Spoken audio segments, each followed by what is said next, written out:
Bonjour. La physique quantique, c'est un truc qui a l'air quand même drôlement intéressant, moi je trouve. Je sais pas vous, mais moi je trouve ça assez intéressant. Peut-être même que c'est indispensable pour comprendre le monde dans lequel on vit. On entend dire partout que c'est la base de toute la chimie, et aussi de l'électronique, et bientôt de l'informatique quantique, et même de la cryptographie quantique. Seulement voilà, moi, j'ai jamais été vraiment bon en maths, même si je suis d'un naturel plutôt curieux. Alors, est-ce que je pourrais y comprendre quelque chose à la physique quantique? En échappant aux marchands d'illusions, parce que j'en ai déjà repéré quelques-uns. Eh bien, oui. Après avoir essayé pendant pas loin de 40 années quand même, après assez peu de progrès et plusieurs abandons, j'ai fini par réussir, et ça grâce au cours de Leonard Susskind. Et ça, c'est plutôt une bonne nouvelle. Parce que si moi j'ai réussi, ça prouve que n'importe quel autre imbécile peut en faire autant. Et donc forcément, une personne aussi intelligente que vous, quel que soit votre niveau en maths, vous pouvez en faire autant.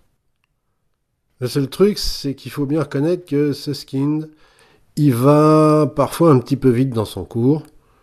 Et en plus, c'est pas tout traduit. Une grande partie n'est pas traduite en français.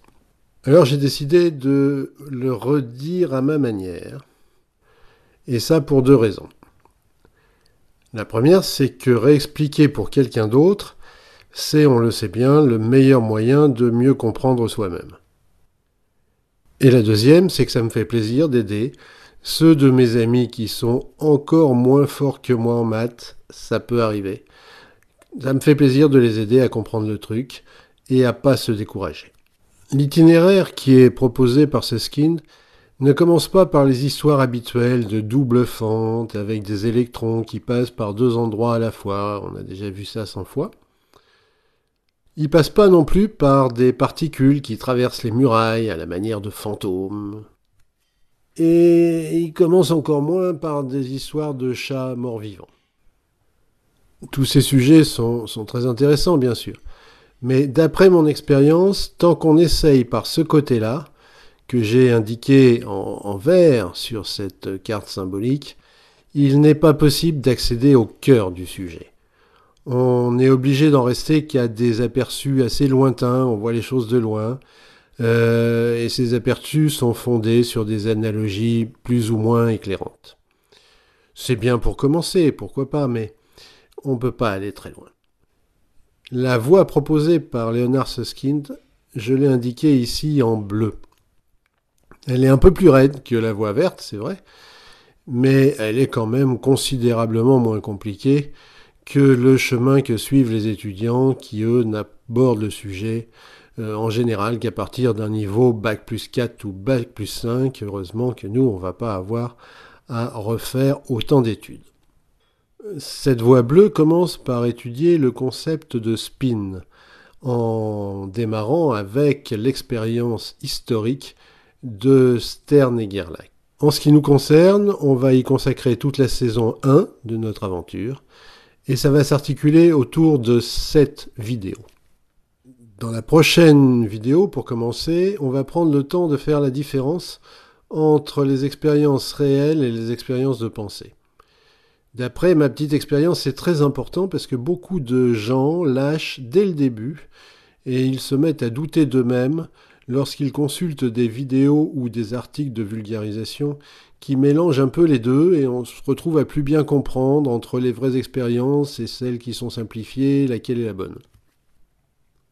Dans la vidéo suivante, on essaiera de se souvenir de ce qu'on a appris quand on était enfant, quand on jouait avec des aimants. On parlera dans la suivante un petit peu de l'atome d'argent, qui est à la base de l'expérience de Stern et Gerlach. Pourquoi est-ce que ces deux scientifiques ont imaginé qu'un atome d'argent pourrait se comporter comme un minuscule aimant? On prendra alors le temps de comprendre pourquoi les aimants de Stern et Gerlach ont cette forme bizarre qu'on voit un peu partout. Voilà encore une chose sur laquelle la plupart des vulgarisations font l'impasse, au risque de perdre le lecteur en route. Dans la vidéo suivante, on verra en quoi le résultat de l'expérience est différent de celui auquel on aurait pu s'attendre si les aimants atomiques avaient eu un comportement normal, c'est-à-dire classique, c'est-à-dire non quantique. Dans l'avant-dernière vidéo, on prendra le temps de chercher à expliquer le comportement bizarre des aimants quantiques d'une manière classique, non quantique.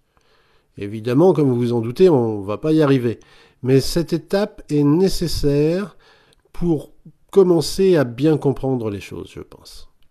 Et pour finir cette première saison, on jettera un coup d'œil en avant-première sur la saison suivante et sur le vaste paysage du monde quantique. Il nous faut donc maintenant étudier le concept du spin grâce à l'expérience historique, réalisée par Stern et Gerlach en 1922. On va y consacrer, comme je vous l'ai dit, toute la première saison de notre voyage en touriste dans le monde quantique. Est-ce que ça vous intéresse toujours ? Alors on se retrouve dans la prochaine vidéo.